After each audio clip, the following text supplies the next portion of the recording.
Pemirsa, kita masih berbicara soal masalah penanganan PMK dan juga persiapan Idul Adha, terutama untuk kita yang akan berkurban, apa saja yang perlu dilakukan, nanti akan kita tanya lebih lanjut. Tadi di awal sudah dijelaskan beberapa persiapan, bagaimana caranya memilih hewan kurban, kemudian hewan seperti apa yang mesti dibeli, dan lain-lainnya, apa yang tidak boleh. Nah Pak, tadi sebelum kita berlanjut ke pertanyaan-pertanyaan lain seputar masalah-masalah apa yang dihadapi oleh Dinas Pangan, Pertanian, dan Perikanan, selain PMK, tapi sebelum itu saya ingin bertanya soal masalah pasokan dari hewan kurban ini.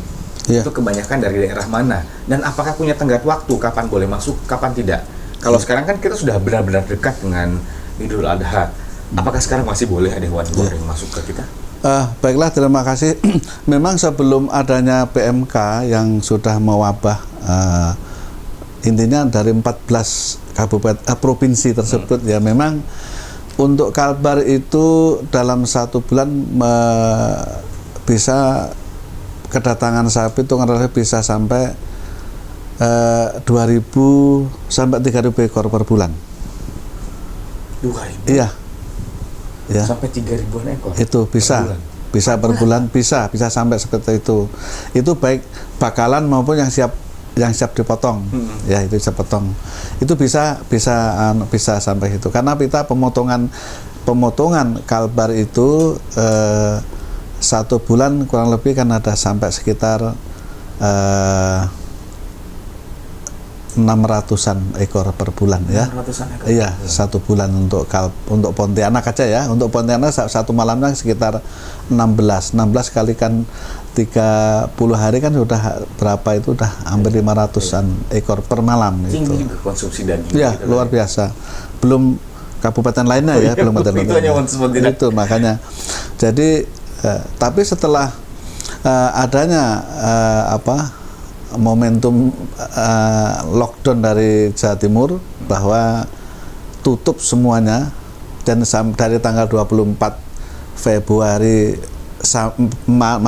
April kemarin sampai sekarang memang belum bisa sapi datang ke Kalbar dari manapun sudutnya. Itu hanya khusus situasi sekarang? Sampai sekarang, dalam situasi sekarang belum ada sapi hewan masuk ke Kalbar. Berarti tidak boleh ada hewan masuk memang lagi? Tidak boleh, dan apalagi hewan yang masuk wilayahnya terserang itu, terserang ya tidak boleh.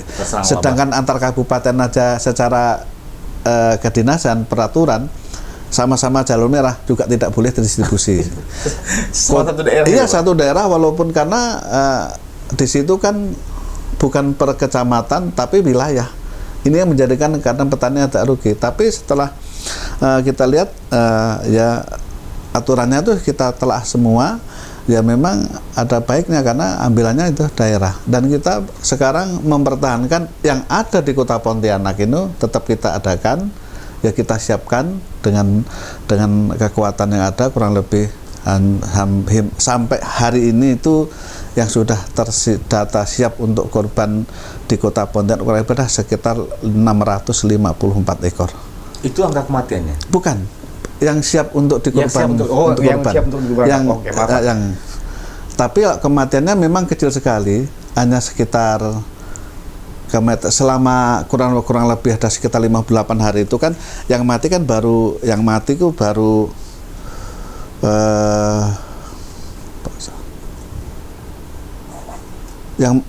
baru 1 ekor. Yang mati betul mati, mati. Tapi ada sakit sampai hari ini 234, potong paksa itu ada 15 ekor, terus positif 8 ekor, dan sembuh ada 45 ekor. Berarti kalau tingkat seberapa parah atau seberapa persen tingkat kematian yang ada di Kota Pontianak itu tidak terlalu parah? Tidak terlalu parah. Kan dari jumlah yang sekian itu kan ya dianggap secara nasional kematian hanya 10% saja. Itu yang kematian. Baik, kita menganggap bahwa di sini Dinas Pangan Pertanian Kota Pontianak ini sudah berhasil untuk menangani PMK dan juga mengendalikan proses untuk menuju ke Idul Adha. Nah, selain masalah-masalah PMK ini, Pak, masalah-masalah apa saja yang kerap dihadapi oleh Dinas Pangan Pertanian Kota Pontianak? Boleh.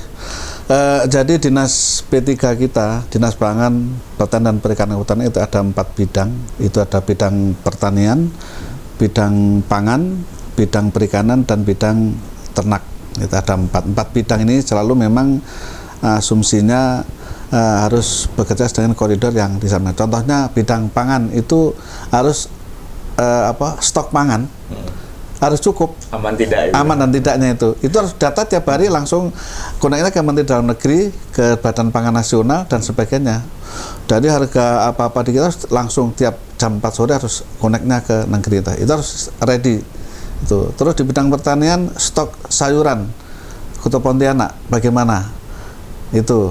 Terus stok ternak, di antara tadi masalah ternak itu kita hadapi. Terus perikanan stok saya juga di konten terus, bahkan Pak Wali Kota stok ternaknya ini kan cukup Pak, bisa kita laporkan dengan beliau, karena tim TPID-nya ya, di mana sebagai ketua adalah Bapak Sekda, selalu menanyakan tentang stok kesediaan pangan dan lain sebagainya, termasuk 11 bahan pokok itu harus siap ready ada di Kota.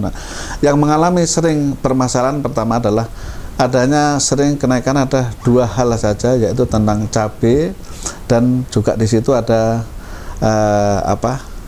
minyak. Ini 2 hal ini menjadi sorotan baik nasional maupun yang lainnya. Mengapa? Karena secara teknis saya Dinas Pertanian itu membina petani yang cabai, budidaya cabai bertumbuh bagus karena mendapatkan pendapatan yang layak kan begitu. Betul. Tapi begitu dijual mahal, kan warga juga komplain, kok mahal kan begitu. Betul. Jadi saya posisi ini memang ya gimana Mas kali ini? Kalau harganya mahal sebenarnya bagus untuk petani ya kan, punya keuntungan dapat. Tapi untuk konsumen itu merugikan. Nah itu di situ. Karena kemahalan bagi mereka. Jadi harga cabai selalu pedas. Cabainya pedas, harganya juga pedas. Tapi Pak, harga cabai itu sangat berpengaruh ke yang lain Pak. Ya, di situ makanya ini yang saya makan, saya berpikir merenung itu. Tapi begini, jadi di samping kita nyampaikan yang berhasil, edukasi kita adalah ada program KRPL, Kawasan Rumah Pangan Lestari, itu yang kita kaji, atau sekarang P2L ya, program pangan lestari itu kita bantu dengan ini atas izin oleh Bapak Wali Kota, di mana setiap kecamatan kita bagikan polybag untuk PKK untuk kecamatan. Nah itu kita sampaikan program itu, dan yang ributnya di pasar, bukan di kelompok-kelompok tani tersebut, dia ada semua. Jadi ini ya barangkali saya anggap itu udah berhasil, tapi barangkali apa yang disampaikan di pasar, di publik itu tetap kita sikapi, tetap kita lakukan. Atau nanti memang tetap harga itu tetap kembali kali kan pelaku pedagang tadi nakal, ditimbun, dikeluarkan sedikit-sedikit, minta banyak, di harganya kan lebih banyak gitu. Bahkan beli petani itu terus terang aja Mas Gali ya, cabai di pasar itu harganya 80, di petanian yang 40.000.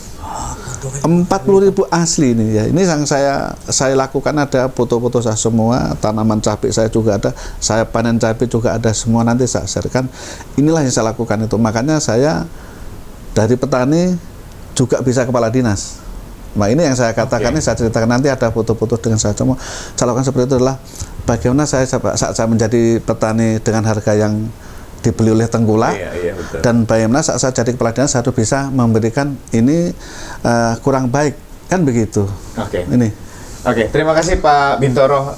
Banyak sekali yang dihadapi, terutama untuk dinas yang mengurusi banyak hal Pak ya, pertanian, pangan, kemudian dan lain-lainnya. Nah, peternakan juga, ini banyak sekali tugas-tugas yang mesti diselesaikan oleh Pak Bintoro selaku kepala dinas, dan ini dibantu oleh teman-teman yang lain, dibantu oleh tugas-tugas yang lain. Kita juga perlu mensupport dengan membantu serta memberikan informasi-informasi.